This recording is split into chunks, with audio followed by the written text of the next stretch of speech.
அனைவருக்கும் வணக்கம்.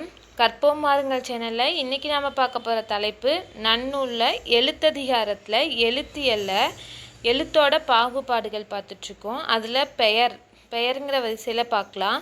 பெயர் அப்படின்னா ஒரு பொருளுக்கு பெய்து வழங்குவது பெயராகும். ஒரு பொருளுக்கு ஒரு பொருள் இருக்குன்னா அந்த பொருளோட பேரை நம்ம தெரிஞ்சுக்கிறதுக்காக வச்சிருக்க ஒரு இதுதான் பெயர் அப்படின்னு சொல்லுவோம். அதுதான் ஒரு பொருளுக்கு பெய்து வழங்குவது பெயர். அப்பெயர் இடுகுறியாகவும் காரணம் பற்றியும் இடம்பெறும். அந்த பெயர் இடுகுறியாகவும் இருக்கலாம், இல்லை ஒரு காரணத்தினாலையும் இருக்கலாம். காரணம் இல்லாமல் எந்த ஒரு காரணமுமே இல்லாமல் ஒரு பொருளுக்கு பேர் இருக்குது அப்படின்னா அது இடுகுறி பெயர். காரணமின்றி கடவுளானும் அறிவுடையோரானும் தொன்று தொட்டு இடப்பட்டது இடுகுறி பெயர். காரண பெயர் அப்படின்னா காரணத்தால் அமையிறது காரண பெயர். பெயரோட பொது இலக்கணம் பார்க்கலாம். 62வது நூற்பா. இடுகுறி காரண பெயர் பொது சிறப்பின. இடுகுறி பெயர் காரண பெயர் இது ரெண்டுமே பொது சிறப்பு அப்படின்னு சொல்லி ரெண்டாக இருக்குது அப்படின்னு சொல்லியிருக்காங்க. இடுகுறி பெயர் காரண பெயர் ரெண்டு இருக்குது. அதுலேயும் பார்த்தோன்னா பொது சிறப்பு அப்படின்னு சொல்லி பிரிச்சிருக்காங்க அப்படின்னு சொல்லியிருக்காங்க 62வது நூற்பால். அதாவது பொருள்களுக்கு காரணம் கருதியும் இடுகுறியாகவும் பெயரிடப்பெறும். அப்பெயர் பல பொருள்களுக்கு பொது பெயராயும் ஒரே பொருளுக்குரிய சிறப்பு பெயராயும் வரும். அதான் இடுகுறி பெயர் காரண பெயர் ரெண்டு, அது பொது பெயர் சிறப்பு பெயர் அப்படின்னு சொல்லி ரெண்டாக பிரிச்சிருக்காங்க. அது பல பேருக்கு ஒட்டுக்கா வந்துச்சு அப்படின்னா அது பொது பெயர். ஒரே ஒரு பொருளுக்கு மட்டும் சிறப்பாக வந்துச்சுன்னா சிறப்பு பெயர். உலகத்து பெயர்கள் எல்லாம் இவ்விரு முறையன்றி வேறு வகையாக வாரா அப்படின்னா இந்த இடுகுறி பொது பெயர், இடுகுறி சிறப்பு பெயர், காரண பொது பெயர், காரண சிறப்பு பெயர், இந்த பெயர் தவிர வேறு எந்த வகையிலையுமே ஒரு பொருளுக்கு பேர் வச்சிருக்க மாட்டாங்க அப்படின்னு சொல்லியிருக்காங்க.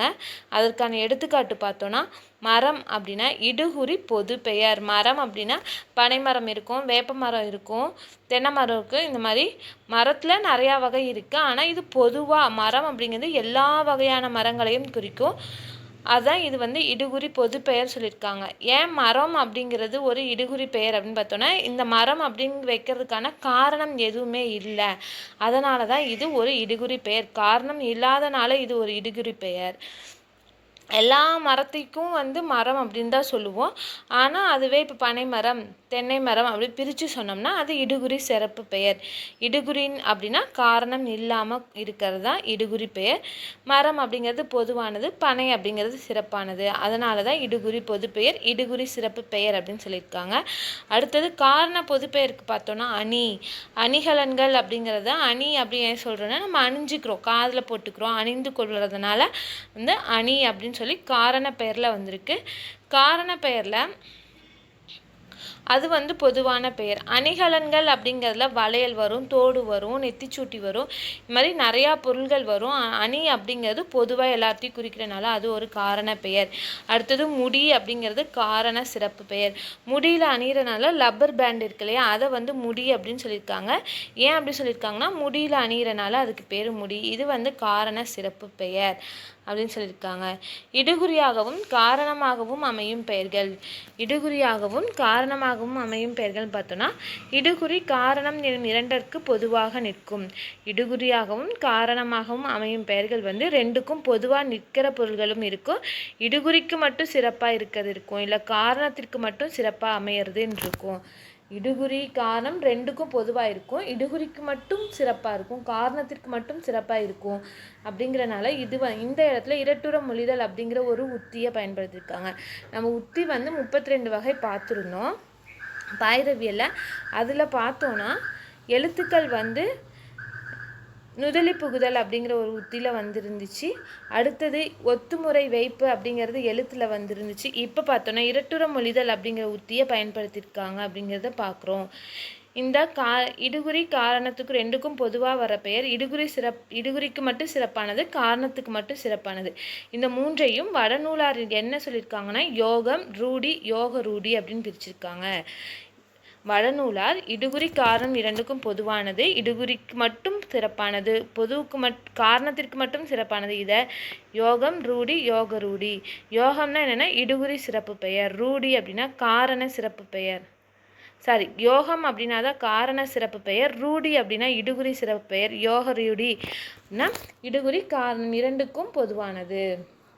இடுகுறி சிறப்பு பெயர் அப்படின்னா ரூடி, இடு ரூடி அப்படின்னு ஞாபகம் வச்சுக்கலாம். இடு ரூடி இடுகுறி சிறப்பு பெயர் ரூடி. அதுக்கு வந்து சிறப்பு பெயர் நீங்கள் வந்துருச்சு, அதனால் வேம்பு பனை ஒவ்வொரு மரத்தையும் தனித்தனி சொன்னோம். அதுவே மரம்னு மட்டும் சொன்னாங்கன்னா இடுகுறி பொது பெயராக போயிடும். இங்கே வேம்பு பனைன்னு தனியாக சொல்லியிருக்கனால இது இடுகுறி சிறப்பு பெயர். இது ரூடி அப்படின்னு சொல்லி வடநூலார் சொல்லுவாங்க. அடுத்தது பார்த்தோன்னா காரண சிறப்பு பெயர் வளையல் முடி. காரணம் அப்படின்னா வடநூலார் வந்து யோகம் அப்படின்னு சொல்லியிருக்காங்க. வளையல் முடி அப்படிங்கிறது காரண சிறப்பு பெயர். அணிகலன் அப்படின்னு வந்துச்சுன்னா காரண பொது பெயர். வளையல் முடி அப்படின்னு சொல்லி வந்துச்சுன்னா காரண சிறப்பு பெயர். ஏன்னா கையில் வளையல் வந்து வட்டமாக இருக்குது, அழிஞ்சுக்கிறோம், வளையமாக இருக்குது அப்படிங்கிறனால அது வளையல் அப்படின்னும், முடியில் போடுறனால அது முடி அப்படின்னு சொன்னனால இது வந்து காரண சிறப்பு பெயர் அப்படின்னு சொல்லியிருக்காங்க. வடநூலார் வந்து இதை யோகம் அப்படின்னு சொல்லியிருக்காங்க. காரண இடுகுறி பெயர் ரெண்டுக்கும் பொதுவாக வர்றது இது என்னன்னு பார்த்தோன்னா முக்கண்ணன் நாற்காலி. இது யோக ரூடி. யோகம்னா காரணம், ரூடினா இடுகுறி, ரெண்டும் சேர்ந்தது தான் யோக ரூடி அப்படின்னா காரண இடுகுறி பெயர். முக்கண்ணன் நாற்காலி.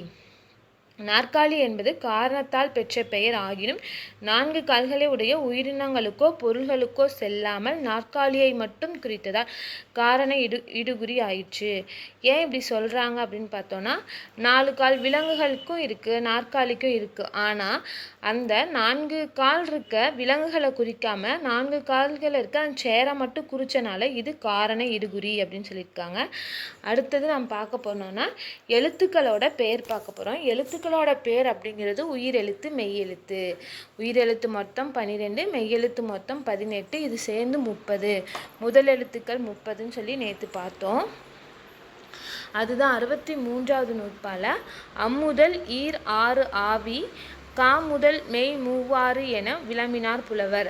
ஆ முதல் அப்படின்னா உயிரெழுத்து ஆளை தொடங்கி ஈராறு அப்படின்னா 12, ஆவினா உயிரெழுத்து. கா முதல் மெய் மூவாறு அப்படின்னா காலிருந்து மெய்யெழுத்து தொடங்குது, மூவாறு 18, இது எல்லாமே மெய்யெழுத்து அப்படின்னு பவனந்தி முனிவர் சொல்லியிருக்காரு. ஆ முதல் ஈராறு ஆவி, ஆவினா உயிர். கா முதல் மெய் மூவாறு 18, மெய்யெழுத்து 18. அதாவது அகர முதலிய 12 எழுத்துக்கள் உயிரெழுத்துக்கள் ஆகும், ககர முதலிய 18 எழுத்துக்கள் மெய்யெழுத்துக்கள் ஆகும் அப்படின்னு சொன்னாங்க. யாருன்னா கற்றுவல்லோர். ஆவினா உயிரெழுத்து, உடம்புனா மெய்யெழுத்து, அதான் இங்கே கொடுத்துருக்காங்க.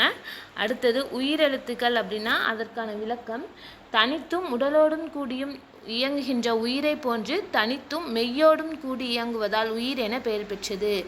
உயிர் அப்படிங்கிறது ஒரு உடல் இருந்தால் தான் உயிர் இருக்கும். அந்த உயிர் காற்றுங்கிறது தானாகவும் சுற்றிட்டுருக்கும். அதுவே நம்ம உடலோடு சேர்ந்து அந்த காற்று வந்து நம்ம உடலோடு சேர்ந்து இருக்கும்போது தான் மனிதன் உயிரோடு இருக்கான் அப்படின்னு சொல்கிறாங்க. அதே மாதிரி தான் மெய்யெழுத்து கூடயும் சேர்ந்து காற்று அப்படிங்கிறது தனித்தும் இங்கே சுற்றிட்டுருக்கும், உடலோடு சேர்ந்து இருக்கும்போது ஒரு மனிதன் உயிரோடு இருக்கான் அப்படின்னு சொல்கிறாங்க இல்லையா. அதே மாதிரி ஒரு உயிரெழுத்து அப்படிங்கிறது மட்டும் தனியாகவும் நின்று செயல்படும். அதே மாதிரி மெய்யெழுத்து இக்கு கூட சேர்ந்து கா அப்படின்னும் செயல்படுறதுனால இதுக்கு உயிர் அப்படின்னு சொல்லி பேர் வந்திருக்கு அப்படின்னு சொல்லியிருக்காங்க. அதே மாதிரி மெய்யெழுத்துக்கு ஏன் பேர் மெய்ன்னு வச்சாங்க அப்படின்னா உயிரால் இயக்கப்படுகின்ற உடலை போன்று இயங்குவதால். இப்போ உயிர் இருந்தால் தான் உடல் வந்து செயல்படும். அதே மாதிரி தான் இப்போ உயிரெழுத்து இருந்தால் தான் மெய்யெழுத்து வந்து இக்கு கூட்டல் கான் மாறும். அந்த மெய்யெழுத்து அப்படிங்கிறது உயிரால் தான் இயக்கப்படுது. அதனால தான் இது மெய்னா உடம்பு அப்படின்னு சொல்லி பேர் பெற்றிருக்கு. அதனால இது ரெண்டுமே உவம ஆகு பெயர். உயிரெழுத்து மெய்யெழுத்து அப்படிங்கிறது என்ன இலக்கணத்தில் வரும், இலக்கண குறிப்பில் வரும் அப்படின்னா உவம ஆகு பெயர் அப்படின்னு சொல்லியிருக்காங்க. இதுலேயே உயிரெழுத்தை வந்து 2 வகையாக பிரிச்சிருக்காங்க, குறில் எழுத்து நெடில் எழுத்து. குறில் எழுத்து வந்து மொத்தம் 5. குறுகிய ஓசையை உடைய உயிரெழுத்துக்கள் குறில் எனவும் குற்றெழுத்து எனவும் கூறப்படும். குறுகிய ஓசையை உடைய உயிரெழுத்துக்கள் வந்து குறில் எனவும் குற்றெழுத்து எனவும் கூறப்படும். அதற்கான நூற்பா 64வது நூற்பா. அவற்றுள் அ இ உ ஏ ஓ குறில் 5. அவற்றுள் அ இ உ ஏ ஓ குறில் 5. குறில் எழுத்துக்கள் மொத்தம் 5, 64வது நூற்பால சொல்லியிருக்காங்க. 12 உயிரெழுத்துக்களுள் அ இ உ ஏ ஓ என்னும் 5ம் குற்றெழுத்துக்கள் ஆகும். அடுத்தது நெடில் எழுத்து மொத்தம் 7, நெடில் எழுத்து மொத்தம் 7. நீண்ட ஓசையுடைய எழுத்துக்கள் நெடில் எனவும் நெட்டெழுத்து எனவும் கூறப்படும். இந்த 65வது நூற்பால ஆ, இ, உ, ஏ, ஐ, ஓ, ஔ நெடில். இது 65வது நூற்பா. ஆ, இ, உ, ஏ, ஐ, ஓ, ஔ நெடில். இது எல்லாமே இந்த 7 எழுத்தும் நெட்டெழுத்துக்கள் அப்படின்னு சொல்லியிருக்காங்க. அடுத்தது சுட்டெழுத்துக்கள் வந்து 3. சுட்டெழுத்துக்கள் மொத்தம் 3. சுட்டெழுத்து அப்படின்னா என்னென்னா, ஒன்றை சுட்டி காட்டுவதற்கு பயன்படுவது சுட்டெழுத்தாகும். ஒன்றை சுட்டி காட்டுவதற்கு பயன்படுவது சுட்டெழுத்து. 66வது நூற்பா. ஆ, இ, உம் முதல் தனிவரின் சுட்டே. ஆ, இ, உ இந்த 3 எழுத்தும் முதல் எழுத்தாக வரணும். தனித்து வந்துச்சு அப்படின்னா அது சுட்டெழுத்து. ஆ, இ, உ 3ம் முதல் எழுத்தாக வந்து தனித்து வந்தால் அது சுட்டெழுத்து அப்படின்னு சொல்லியிருக்காங்க. அது 66வது நூற்பால சொல்லியிருக்காங்க. ஆ, இ, உ எனும் எழுத்துக்கள் சொல்லின் முதலில் தனித்து வரின் அவை சுட்டெழுத்துக்கள் என கூறப்பெறும். சொல்லில் இடம்பெறும் சுட்டெழுத்துக்களை அகச்சுட்டு புறச்சுட்டு அப்படின்னு சொல்லி பிரிக்கலாம். ஒரு சொல்ல வர சுட்டெழுத்துக்களை அகசுட்டு புறசுட்டு அப்படின்னு பிரிக்கலாம். சொல்லுக்குள்ளே பிரியாமல் அமைவது. இப்போ அவன் அப்படின்னு வந்துச்சுன்னா அதை பிரிக்க முடியாது அப்படின்னா அது அகச்சுட்டு. சொல்லுக்கு புறமாக அமைவது புறச்சுட்டு. அப்பையன் அப்படின்னு இருந்துச்சுன்னா ஆ கூட்டல் பையன். இப்போ வந்து ஆ வந்து தனியாக பிரிஞ்சு வந்துருச்சு, அப்போ அது வந்து புறச்சுட்டு அப்படின்னு சொல்லியிருக்காங்க. அதாவது சொல்லுக்குள்ளே பிரியாமல் அமைவது அகசுட்டு அப்படின்னும் சொல்லுக்கு புறமாக அமைவது புறச்சுட்டு அப்படின்னு சொல்லியிருக்காங்க. அடுத்ததான் ஆ அப்படிங்கிறது குறில் ஆ அப்படிங்கிறது தொலைவில் உள்ள பொருளை சுட்டுவதால் சேய்மை சுட்டு.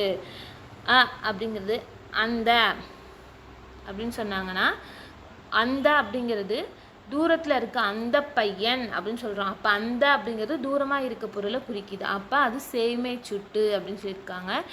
ஈ அப்படிங்கிறது அருகில் உள்ள பொருளை சுட்டுவதால் அண்மை சுட்டு.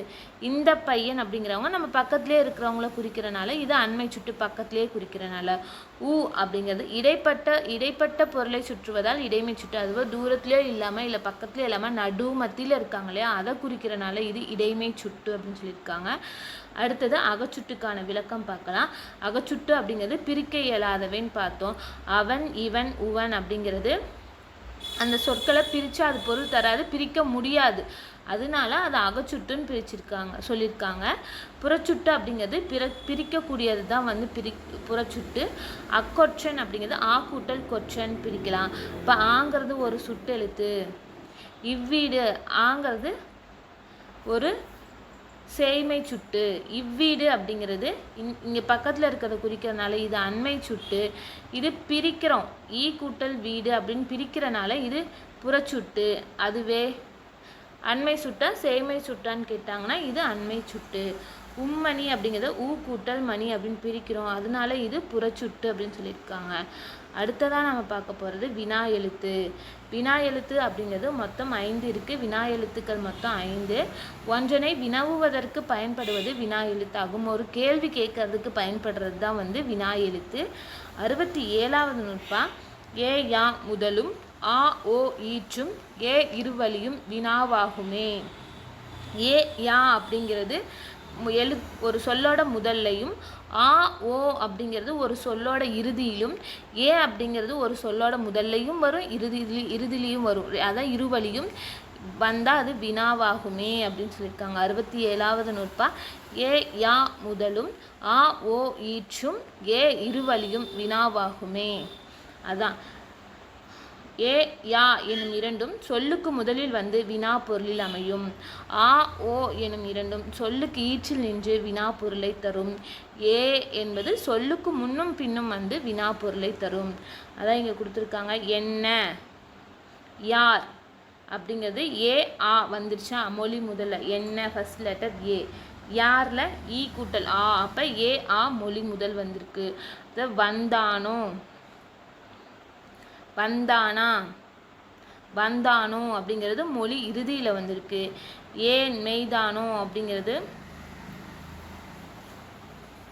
ஏ அப்படிங்கிற ஏன் அப்படிங்கிறது வரல ஏவும், மெய்லையும் வர ஏவும் மொழி முதல்லையும் ஈற்றிலையும் வந்திருக்கு. அதுக்கு தான் நூற்பா என்ன சொல்லியிருக்காங்க. ஏ யா முதலும் ஆ ஓ ஈற்றும் ஏ இருவழியும் வினாவாகுமே அப்படின்னு சொல்லியிருக்காங்க. இங்கே என்ன யார் யாங்கிறது மொழி முதல்ல வந்திருக்கு இல்லையா, சாரி ஈ கூட்டல் ஆ வராது, யா மட்டும். என்ன யார் ஏ யா ரெண்டும் மொழி முதல்ல வந்திருக்கு. அடுத்தது பார்த்தோன்னா வந்தானா வந்தானோ, ஆ ஓ அப்படிங்கிறது மொழி இறுதியில் வந்திருக்கு. ஏ அப்படிங்கிறது மொழி முதல்லையும் ஈற்றிலையும் வந்திருக்கு. இவ்வினாவையும் அகவினா புறவினா அப்படின்னு சொல்லி ரெண்டாக பிரிக்கலாம். அதுக்கு எடுத்துக்காட்டு எவன் அப்படிங்கிறது பிரிக்க முடியாது, அதனால அகவினா. எக்காடு அப்படிங்கிறத ஏ கூட்டல் காடுன்னு பிரித்து எழுதலாம், இது புறவினா. நன்றி, வணக்கம்.